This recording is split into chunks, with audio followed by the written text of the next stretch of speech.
Bienvenue au Maker et graphiste en herbe, on va voir aujourd'hui comment créer une typographie avec un petit effet peinture sur Adobe Photoshop à partir d'une image toute bête. Alors, pas si bête que ça, puisqu'on va télécharger en fait un fichier qui va plutôt être coloré. Donc vous voyez ici j'ai utilisé un fond d'écran utilisé par Apple pour ses ordinateurs, donc très coloré. Profitez-en pour avoir des images sur les mêmes bases, explosion de poudre, de couleurs, etc. Profitez-en pour vous faire une petite banque de données d'images très colorées. Donc ici voilà le résultat à la fin, et on va utiliser seulement quelques outils. Un outil doigt, l'outil vraiment basique, et on va utiliser l'outil fluidité pour effectivement mettre des petites coulures. Donc vous voyez, Photoshop, on n'est pas obligé de sortir l'artillerie lourde pour pouvoir faire un truc sympa. Je sais, je suis très gentil avec mon travail. Alors, vous allez ouvrir ici directement ce fichier. Hop, voilà, donc on reprend le même fichier de base.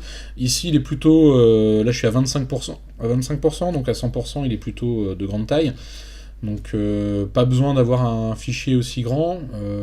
Ici je vais utiliser donc image, taille de l'image. Je vais réduire à 50%, vous voyez, 2560 pixels, ça suffira au niveau de la largeur. Voilà. Alors, il suffit maintenant donc de double-cliquer ici sur le calque arrière-plan pour le rendre en calque, pour le mettre en calque valide, donc calque de travail. Ensuite, je vais aller mettre une typo, donc pour ça, l'outil texte, hop. Donc là, je travaille à la souris, même pas de, je dirais même pas de tablette, hein. Pas besoin pour ce genre d'exercice. Ici, je vais agrandir donc ma typo. Donc sur le nouveau Photoshop, n'oubliez pas que vous n'êtes plus obligé d'appuyer sur Shift. Shift maintenant va rompre, vous voyez, la proportion, alors qu'avant c'était l'inverse. Bon, c'est des petites choses où il faut s'habituer. Ici, je vais écrire, comme je l'ai fait précédemment, je vais écrire Hello. Donc on va plutôt travailler avec une typo manuscrite. Hop, donc je vais réagrandir. Voilà. Ah, je me suis fait avoir, vous voyez, j'ai pas encore l'habitude. Voilà, comme ceci. Hop, la couleur de la typo importe peu, et vous allez voir pourquoi, puisque ici ce qu'on va faire, c'est qu'on va, on va centrer la typo, voilà, hop, et je vais utiliser donc cette zone-là. Donc pour ça, je vais tout simplement, donc Hello ici, récupérer la sélection, donc ça pourrait être blanc, noir ou bleu, peu m'importe. Ce qui m'intéresse ici, c'est d'aller dans sélection, pardon, d'aller dans récupérer la sélection. Donc ici, je vais Hello transparence, je vais faire OK, nouvelle sélection, donc il va sélectionner ce qui est ici, voilà. Hop, donc sélection automatique. Je vais aller sur le calque 0, qui est mon calque de couleur. Et ici, je vais faire donc copier-coller tout bêtement, et je vais avoir, vous voyez, mes couleurs. Alors, pour travailler correctement et obtenir cet effet-là, en fait, on va travailler avec des outils de fluidité. Alors, l'outil doigt, qui est un des outils de fluidité. Et pour ça, pour pas déborder, c'est-à-dire que si je prends l'outil doigt ici, si je déborde, vous voyez, hop, ça va complètement sortir, vous voyez ici, de la zone de travail. Et bien pour ça, il suffit de verrouiller les pixels, donc les pixels actifs, voilà, pixels transparents. Donc vous voyez ici, j'ai un petit verrou, mais ça ne veut pas dire que je ne peux plus travailler dessus, ça veut dire que simplement, on va pouvoir travailler uniquement sur les zones colorisées, et les transparences ne seront pas impactées. Donc je clique, et ici, je vais pouvoir commencer comme ça ce travail. Hop, je vais zoomer un peu. Donc là, ici, il faut alors imaginer que vous êtes avec un pinceau, tout simplement, vous voyez, mettre un peu de forme. Hop, tac, ici je vais y aller en descendant, donc je vais aller chercher, vous voyez, les contours, comme si, imaginez que vous avez vraiment un pinceau dans les mains. Ici, je vais faire comme ça, je vais même faire l'autre avant. Hop, voilà. N'hésitez pas, vous voyez, à aller chercher pour mettre un peu d'épaisseur. Hop, voilà, et ici pareil, alors je vais essayer de suivre, alors là, effectivement la souris parfois c'est un peu plus compliqué, mais bon, globalement on n'a pas besoin d'une tablette graphique pour faire ça, voilà, hop, ici c'est pas forcément très réussi, donc je vais plutôt redescendre un peu, voilà, tac, hop, et pareil donc sur le E, vous voyez, je vais utiliser la forme de la lettre comme support de travail, voilà, hop, en venant étirer comme ceci, vous voyez, tac, donc ça va mettre un petit peu de volume tout de suite, hop, le L pareil, je vais comme si j'étais en train d'écrire, n'hésitez pas à le faire d'un seul coup, et quand il y a des petites choses comme ça, vous venez retravailler tout simplement, voilà, je pense pas que j'en ai oublié, si un petit peu là, voilà, et hop, on arrive ici, et on va finir donc par le haut. Et n'hésitez pas à reproduire, vous voyez, ça va permettre de recréer cette petite boucle ici. Hop, là j'ai un peu merdé, je vais refaire ça. Hop. Bon, on va revenir en arrière si je suis pas content. Tac. Voilà, bon, c'est pas terrible, mais ça va le faire pour le tuto. Bon, et bien là j'ai fait une des parties les plus difficiles. Maintenant, ce que je souhaite, c'est tout simplement mettre un petit peu de fluidité.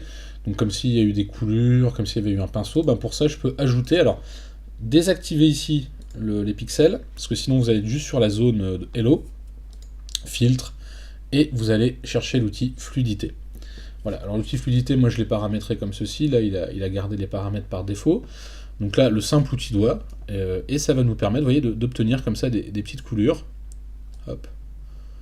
Et même on peut retravailler un petit peu dans la typo, vous voyez, d'avoir ces petits effets coup de pinceau. Voilà, on va pouvoir s'amuser un petit peu à étendre. Voilà, ici on va retravailler, vous voyez, de façon à aller chercher comme si ça coulait. Voilà. Tac. N'hésitez pas à reprendre un peu dedans pour qu'il y ait un peu de matière au-dessus. Alors là, sur des zones comme ça, je vous invite à zoomer. Je ne l'ai pas fait sur l'autre exemple, c'était vraiment nul. Donc là, on va descendre un peu. Hop. Tac. Et on peut bien sûr réduire un petit peu la taille ici de la souris. Alors je l'ai un peu trop réduit. Hop. Encore un peu trop. Alors j'étais combien? Là c'est trop. 69, donc c'était 50. Voilà. Tac, et n'hésitez pas comme ça à mettre des petits effets dans votre... Donc pareil ici, vous pouvez retravailler hein, s'il y a des couleurs qui vous plaisent pas, vous voyez, hop, on peut reprendre, si là ça monte, ben on peut retravailler en montant, et ainsi de suite. Et on peut même étendre la coulure, bien sûr, encore plus, vous voyez, il n'y a pas de problème, ça va s'étendre. Tac. Ok, voilà. Donc ma typo est prête, donc après vous pouvez faire vraiment tout ce que vous voulez avec. Moi j'ai été mettre un fond de couleur pour faire ressortir ma typo. Ce que vous pouvez faire, donc ici j'avais mis un peu de grain je pense, donc du bruit. Donc n'en mettez pas trop, ça sert à rien, là c'est bien, hop, tac. Pour que ma typo ressorte, après ce que j'ai fait c'est que j'ai double-cliqué donc pour avoir les options de calque sur ma typo. Et vous pouvez ajouter alors, ce que vous voulez, des ombres internes, de façon à créer, vous voyez, ça va permettre de mettre un petit peu d'épaisseur, donc un petit peu de relief. Voilà, allez-y avec parcimonie, que ce soit pas trop, mais ça va mettre un petit peu de volume. Vous pouvez mettre aussi une petite ombre portée, c'est pas dérangeant, ça va faire ressortir, vous voyez, de nouveau la typo. Donc pareil, on va travailler l'opacité. La distance, ben, si vous mettez une trop grosse distance, elle va être en relief, complètement, enfin elle va être au-dessus, elle va flotter. En revanche, si vous restez vers 2-3 pixels, ça passe, vous voyez. Ça va quand même apporter un petit peu de relief, juste ce qu'il faut. Après, vous pouvez jouer bien sûr avec l'angle, vous voyez. On peut, selon l'angle, ça va marquer plus ou moins l'ombre. Ok, hop. Et pareil, si vous voulez vous amuser à ajouter un peu de bruit, vous pouvez toujours ajouter un petit peu de bruit. Hop, donc là on sera un petit peu plus léger. Voilà, 4% ça suffira. Ok, et on a terminé, et on a une belle petite typo.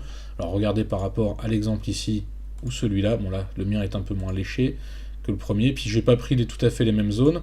Donc là, vraiment, l'image de base est importante en fonction des couleurs, mais ça va vraiment pouvoir apporter une belle petite typographie avec un effet peint, avec un simple outil de sélection, un simple outil doigt et l'outil de fluidité, et en quelques minutes, vous avez une belle typo qui va être peinte comme si vous aviez utilisé un pinceau, alors qu'on n'a même pas de tablette graphique, on a juste une souris. Voilà. J'espère que ce petit tuto vous aura plu, on va en revoir plein, je pense, dans les jours à venir sur Photoshop. N'hésitez pas à commenter ou à donner des idées si vous avez des difficultés. Abonnez-vous, et je vous dis à très bientôt sur Kernel Design.